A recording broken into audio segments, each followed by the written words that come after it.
السلام علیکم معزز خواتین و حضرات، پروگرام رائٹ اینگل کے ساتھ میں ہوں علی ممتاز۔ ناظرین، حالات کیسے بدلتے ہیں اس کی اس سے بہتر مثال کیا ہو سکتی ہے کہ 9 مئی سے پہلے کے جو پروگرام تھے ان میں ہم یہ ڈسکس کیا کرتے تھے کہ کیا الیکشنز ہوں گے یا نہیں ہوں گے، اور سپریم کورٹ آف پاکستان کے جو احکامات ہیں ان پر عمل درآمد ہوگا یا نہیں ہوگا۔ پھر اس کے بعد ایک نئی بحث یہ چڑھ گئی کہ جی جو مناسب فیصلہ جس کے بارے میں چیف جسٹس آف پاکستان نے کہا کہ سنایا جائے گا، وہ مناسب فیصلہ کب آئے گا۔ اور پھر مذاکرات کی باتیں ہوتی رہیں کہ جی مذاکرات میں بیٹھ کر پورے ملک میں ایک ہی وقت پر الیکشنز پر اگر اتفاق رائے ہو گیا تو مسئلہ حل ہو جائے گا۔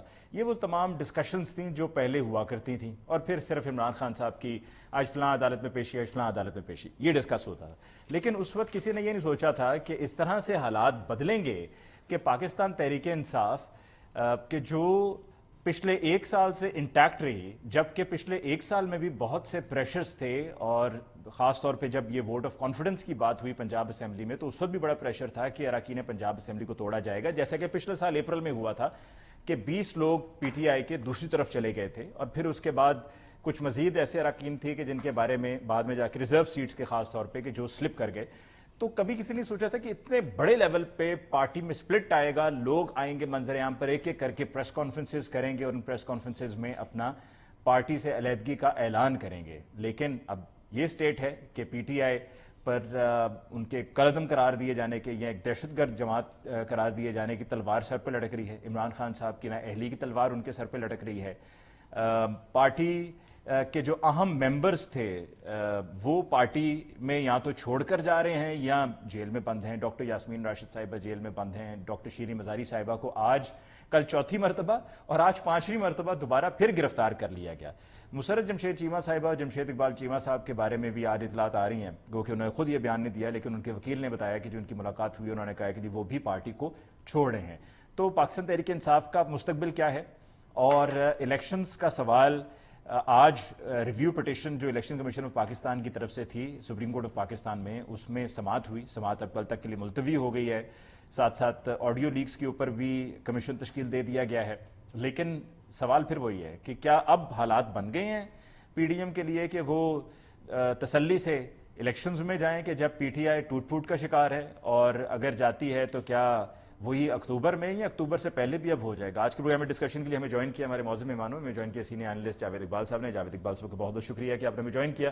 ہمیں جوائن کیا سینئر اینالسٹ مظہر برلاس صاحب نے۔ مظہر برلاس صاحب، آپ کی بہت بہت شکریہ for joining us on the show tonight. سب سے پہلے مظہر برلاس صاحب، گفتگو کا آغاز آپ سے کرتے ہوئے، سرکار کیا لگ رہا ہے پاکستان تحریک انصاف کہ جس میں سے ایک ایک کر کے بڑے نام پھسلتے جا رہے ہیں، نکلتے جا رہے ہیں، اعلانات کر رہے ہیں، کیا پارٹی کھڑی رہے گی یا پارٹی بہت کمزور پڑ جائے گی اور ایک ایسی پارٹی اور ایک ایسے نام سامنے آئیں گے جن کو شاید ہم پہلے نہیں جانتے تھے؟ اگر عمران خان صاحب بھی نااہل قرار پائے تو پھر تو اور بھی زیادہ سچویشن جو ہے وہ مشکل ہو جائے گی۔ بہت شکریہ علی ممتاز صاحب۔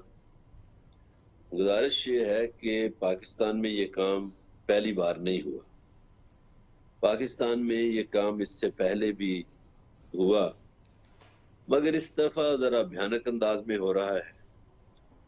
آپ دیکھیے کہ ایوب خان نے سیاستدانوں پر پابندی ایک طرح سے عائد کر دی تھی ایبڈو کے ذریعے، اور پھر سیاستدانوں کے پاس حل کوئی نہیں تھا تو انہوں نے محترمہ فاطمہ جناح کو الیکشن میں اتارا۔ تو ایوب خان کی ٹیم بڑی پچھتائی کہ ہو یہ فاطمہ جناح کا نام کیسے رہ گیا۔ پھر آپ دیکھیے کہ جب بھٹو صاحب پہ مقدمات بنے اور ان کو پھانسی ہو رہی تھی تو پیپلز پارٹی کی سینٹرل ایگزیکٹو کمیٹی کے 40 میں سے 38 ارکان چھوڑ گئے تھے۔ پی ٹی آئی کے ابھی سی کے ایک ممبر نے چھوڑا ہے، یہ یاد رکھیے، عامر کیانی نے، باقی سی کے ممبران نہیں تھے۔ تو اس کے بعد یہ ہوا کہ ضیاء الحق نے مجلس شورا بنائی تو پیپلز پارٹی کے 75 ممبران مجلس شورا کے ممبر بن گئے۔ اسی دوران پیپلز پارٹی کے لوگوں پہ کوڑے بھی برستے رہے، جیلیں بھی ہوتی رہی، گرفتاریاں بھی، مقدمے بھی بنتے رہے۔ لیکن جو ہی 88 کا الیکشن آیا جو جماعتی بنیادوں پر ہوا، چونکہ 85 میں جو غیر جماعتی ہوا تھا اس کی تو بائیکاٹ کر دیا تھا بے نظیر بھٹو نے، تو 88 میں پیپلز پارٹی پھر جیت گئی. اس زمانے میں صوبائی اسمبلی کے الیکشن 3 دن بعد ہوا کرتے تھے. تو جو پنجاب کے بڑے ایک رہنما ہیں ان کو 88 میں پھر نعرہ لگانا پڑ گیا, اخباروں میں اشتہارات دینے پڑ گئے, جاگ پنجابی جاگ, کیونکہ ان کی وزارت اعلیٰ خطرے میں پڑ گئی تھی, حالانکہ وہ نگران وزیر اعلیٰ تھے اس وقت. یہ تماشے بھی اس ملک میں ہوتے رہے. پھر آپ کو پتہ ہے کس طرح کن کی حمایت سے جنیجو صاحب کو سائیڈ لائن کر کے مسلم لیگ پر قبضہ کر لیا گیا. پھر آپ کو یہ بھی یاد ہوگا کہ کس طرح میاں منظور احمد وٹو جب وزیر اعلیٰ بنے تو راتوں رات ساری پارٹی منظور وٹو کی جھولی میں آ گئی. پھر آپ کو یہ بھی یاد ہوگا کہ کس طرح ہم خیال بنے نون لیگ میں سے, اور 2002 میں کس طرح کاف لیگ پوری کی پوری میدان میں اتر گئی, اور کاف لیگ کس کی کوکھ سے نکلی تھی؟ نون لیگ کی. پھر بھی جب حکومت نہیں بن رہی تھی تو پیپلز پارٹی میں سے پیٹریاٹ تلاش کیے گئے. تو میں اس لیے یہ کہہ رہا ہوں یہ پہلی دفعہ کام نہیں ہوا. البتہ بھیانک کام یہ ہو رہا ہے جو پاکستان میں پہلی دفعہ کام ہو رہا ہے, اور وہ شرمناک بھی ہے, کہ لوگوں کے گھروں میں دھاوے بولے جاتے ہیں, چھاپے مارے جاتے ہیں, اور ان کے گھروں کا سامان توڑ دیا جاتا ہے. توڑ پھوڑ کے علاوہ وہاں بچوں کی تذلیل کی جاتی ہے, عورتوں کی تذلیل کی جاتی ہے, اور دونوں کو ہراساں کیا جاتا ہے, اور ایسے ایسے شرمناک واقعات آئے ہیں. پھر تھانوں میں تشدد کے واقعات ہوئے ہیں. یہ کام پہلے نہیں ہوا تھا. دیکھیے کسی مارشاء اللہ میں یہ کام نہیں ہوا تھا, اور میری اطلاعات ہے کہ مسلم لیگ نون کے مختلف رہنما اپنے اپنے حلقوں میں لسٹیں دیتے ہیں تھانوں کو کہ جناب فلاں فلاں کو گرفتار کرو, فلاں فلاں کا اٹھاؤ, فلاں فلاں کی عورتوں کی تذلیل کرو. تو یہ کام میرا خیال ہے نہیں ہونا چاہیے تھا. ٹھیک ہے, آپ کسی پہ اگر مقدمہ ہے اس کو گرفتار کریں. ٹھیک ہے, اب آ جائیے 9 مئی کے واقعات پہ تھوڑی سی میں بات کر لوں. آپ کا شکریہ, آپ تھوڑا سا ٹائم دے دیں. دیکھیے 9 مئی کے جو واقعات ہوئے, عمران خان تو بقول سپریم کورٹ کے ایک غیر قانونی حراست میں تھے.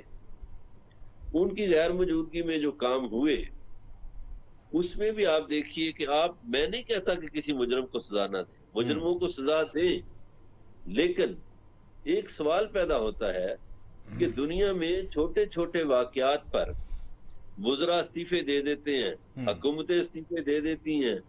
یہاں کیا حکومتی ناکامی نہیں؟ کیا پنجاب کے وزیر اعلیٰ کو استعفیٰ نہیں دینا چاہیے تھا؟ کیا پنجاب کے آئی جی کو استعفیٰ نہیں دینا چاہیے تھا؟ کیا پاکستان کے وزیر اعظم یہ سوال آپ جو پوچھ رہے ہیں بڑا زبردست سوال ہے. یہ میں جاوید اقبال صاحب سے پہلا سوال یہ پوچھوں گا. جی, اب بات مکمل کر لیں. یہ دیکھیے وزیر اعظم پاکستان چاروں صوبوں میں ناکام ہوئے, کیا انہوں نے استعفیٰ دیا؟ کیا وزیر داخلہ نے استعفیٰ دیا؟ کیا ان کی ذمہ داری نہیں تھی؟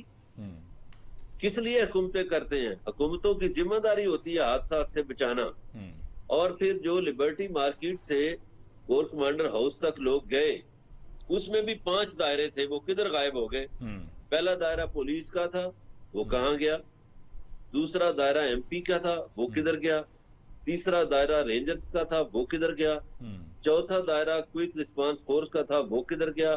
5واں دائرہ کور کمانڈر کی پرسنل سیکورٹی تھی, وہ کدھر گیا؟ یہ وہ اہم سوالات ہیں جن کا جواب یقیناً حاصل کرنا بہت ضروری ہے. میں جاوید آپ کی طرف جائزہ نہیں لے رہے اس کا. کیا حکومتوں سے نہیں پوچھا جانا چاہیے کہ آپ کس لیے حکمران بنے ہوئے ہیں؟ دیکھیے یہاں تو دنیا میں ایک ریل کا حادثہ ہوتا ہے تو وزیر استعفیٰ دے دیتے ہیں, چھوٹا سا حادثہ ہوتا ہے تو پرائم منسٹر استعفیٰ دے دیتے ہیں. یہاں کیوں نہیں استعفے دیے گئے؟ کیا انہوں نے اپنی ذمہ داری نبھائی؟ بالکل بھی نہیں نبھائی. تو ان کو ذمہ داری نہ نبھانے کے چکر میں کٹہرے میں کھڑا کرنا چاہیے. بالکل ٹھیک, بالکل ٹھیک. میں جاوید اقبال صاحب آپ کی طرف آتے ہوئے جو ابھی پوائنٹس ریز کیے ہیں مظہر اللہ صاحب نے, اور بڑا خوبصورتی سے انہوں نے تاریخ میں بتایا کہ کیا کیا کچھ ہوتا رہا ہے, کہ ذوالفقار علی بھٹو جب وزیر اعظم تھے اس کے بعد پھر کس طریقے سے ان کی پارٹی ٹوٹی, پھر پارٹی کو توڑنے کے بعد پھر وہ کس طرف گئے, پھر بے نظیر صاحبہ جب آئیں تو کیا ہوا, پھر اس کے بعد وہ پیٹریاٹ کی انہوں نے بات کی. وہ تاریخ میں سب موجود ہے. کیا آپ کو لگتا ہے کہ تاریخ میں چونکہ یہ پہلے بھی ہو چکا ہے اور اگر پھر بھی ہو رہا ہے تو تاریخ میں ہوا پھر معاملات ٹھیک ہو گئے, اس بار بھی ہو رہا ہے پھر معاملات ٹھیک ہو جائیں گے؟ اس میں یہ بھی ہمیں میرا خیال میں ذہن میں رکھنا نہیں چاہیے کہ پیپلز پارٹی میں تو ذوالفقار علی بھٹو کے بعد ان کی بیٹی تھیں, ادھر نواز شریف صاحب کے بعد ان کی بیٹی ہیں, ان کے بھائی ہیں, ان کی فیملی ہے. ادھر پی ٹی آئی صرف کھڑی ہوئی ہے عمران خان صاحب پر, شروع بھی ان پر ہوتی ہے, ختم بھی ان پر ہوتی ہے. دیکھو علی, جتنی ماضی میں ایونٹس ہوئے ہیں پاکستان کی ہسٹری میں, بدقسمتی کیا ہے کہ ہماری سیاسی جماعتوں نے ان سے کچھ نہیں سیکھا. اگر کچھ سیکھا ہوتا تو آج پاکستان اور پاکستان کی قوم اور پاکستان کی معیشت اور یہاں تک کہوں گا کہ پاکستان کے آئین کا یہ حال نہ ہوتا. یہ ہے سب سے بڑی بدقسمتی. اور جتنے برلاس صاحب میرے سینئر ہیں, جتنی انہوں نے واقع بتائے, ایونٹس بتائے, وہ سب شارٹ ٹرم میئرز ہیں. ان سے ہمیں حاصل شارٹ ٹرم میئر سے نہ ملکوں کی تقدیر بدلتی ہے نہ قوموں کی تقدیر بدلتی ہے. شارٹ ٹرم میئر سے صرف آپ ڈنگ ٹپاؤ پروگرام کے تحت اپنے آپ کو ریسکیو کرتے ہو, جو آج ہو رہا ہے. یہ شارٹ ٹرم میئرز ہیں. ملک, ریاست, سیاست, جمہوریت نہیں چلتے. ان کو چلانے کے لیے آپ کو لانگ ٹرم میئرز اڈاپٹ کرنے پڑتے ہیں. یہی وجہ ہے کہ آج آپ کی معیشت پوری ایشیا میں سب سے نیچے جا رہی ہے. پوری دنیا میں آپ تماشا لگے ہوئے ہیں, کیونکہ آپ کے سارے ڈنگ ٹپاؤ تحت پروگرام کے تحت آپ ملک کو چلا رہے ہیں. گورننس نام کی چیز نہیں ہے. ہمارے پرائم منسٹر کا کہیں پوچھا تک نہیں جا رہا. اور واحد پاکستان کی تاریخ میں یہ وقت آ رہا ہے جو میں بات کرنے جا رہا ہوں کہ ریاست ایک طرف دیکھ رہی ہے اور پوری قوم ایک طرف دیکھ رہی ہے. ٹھیک ہے, دونوں ایک دوسرے سے جدا ہوئے ہیں. ماضی میں کبھی ایسا نہیں ہوا. ماضی میں اگر ریاست کا ایک ادارہ عوام کے ساتھ تھا تو صرف پارلیمنٹ علیحدہ ہوتی تھی. آج پارلیمنٹ کی تو کوئی توقیر ہی نہیں رہی.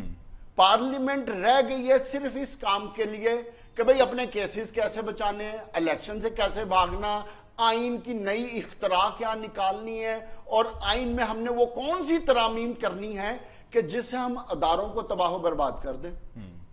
مطلب آپ کو ایسی نظیر جو پچھلے ایک مہینے میں پاکستان اور اس قوم کے ساتھ کھیل کھیلا گیا ہے, جمہوریت کے حوالے سے, آئین کے لحاظ سے, گورننس کے حوالے سے اور عوام سے مفروری کے حوالے سے, آپ کو ماضی میں کبھی نہیں ملے گی. ٹھیک, لیکن عمران خان صاحب آ رہا ہوں آپ کے سوال پہ. جس کی طرف آپ بات کر رہے ہو عمران خان کا, اور ماضی میں بھی, ماضی سے اگر کچھ حاصل نہیں ہوا تو اب بھی کچھ حاصل نہیں ہوگا. کیونکہ پارٹیاں نظریے پہ چلتی ہیں, انڈیویجولز پہ نہیں چلتی. جتنے لوگ ابھی تک نکلے میں سمجھتا ہوں ان کی اپنی موسٹلی لوگوں کا کوئی سٹیٹس نہیں ہے. لیکن جس اپریہنشن کی طرف آپ جا رہے ہو کہ مائنس عمران خان اگر مائنس بھی ہو گیا نا, اور اگر وہ جیل میں بھی ہوئے, تو پھر بھی پی ٹی آئی کا ورکر نظریے کے ساتھ کھڑا ہے. وہ اب عمران خان ایک سمبل رہ گیا ہے. یہ بات سمجھنے کی ضرورت ہے. عمران خان نے جو شعور 2023 میں دیا ہے, وہ شعور آج سے پہلے 75 سال میں کسی سیاستدان نے نہیں دیا. آج اگر عمران خان کی پارٹی پہ, اس کے ورکر پہ, ان کے لیڈرز پہ جس طرح ظلم ستم یا اریسٹ کیے جا رہے ہیں, یا جس بہانے سے بھی آپ کر رہے ہیں, اس بہانے سے کیا عمران خان کمزور ہو رہا ہے؟ میں سمجھتا ہوں نہیں. کیا عوام اس چیز سے مبرہ اپنے آپ کو علیحدہ کر لیا کہ عمران خان کو اب ہم چھوڑ دیں گے؟ نہیں, ایسا نہیں ہے. عوام میں سمجھتا ہوں کہ ذاتی طور پہ آج بھی عمران خان کے ساتھ ہے. اس کی ملٹیپل ریزن ہے, اس کی ایک ریزن نہیں ہے, ملٹیپل ریزن ہے. کیوں کہ اس حکومت کی one of the major reason Imran Khan کی سکسس کی ہے کہ اس کی معاشی طور پہ اور گورننس کے حوالے سے فیلئر ہے. دیکھو یہ کون سی حکومتیں ہوتی ہیں, کون سے نگران سیٹ اپ ہوتے ہیں بتائیں کہ نا, آپ نگران سیٹ اپ ایک یا یہ دو کر کیا رہے لوگوں ہیں؟ کے پکڑنے کے لیے اس کے پورے خاندان کو اریسٹ کر لیں. نہیں, یہ بھی تو بتائیں نا ذرا, اس پر روشنی ڈالیں جاوید اقبال صاحب کہ نگران سیٹ اپ کر کیا رہا ہے. ایک تو جو ابھی مظہر برلاس صاحب نے پوائنٹس ریز کیے کہ سب سے پہلی لائن آف ڈیفنس تو وہاں پر پولیس کو ہونا تھا. پولیس کدھر ہے؟ یعنی کہ جو کیئر ٹیکر گورنمنٹ ہے وہ ناکام رہی. کیئر ٹیکر گورنمنٹ نے اس کے بعد کیا گیم ڈالی کہ جیو فینسنگ کے ذریعے جو وہاں پر لوگ موجود تھے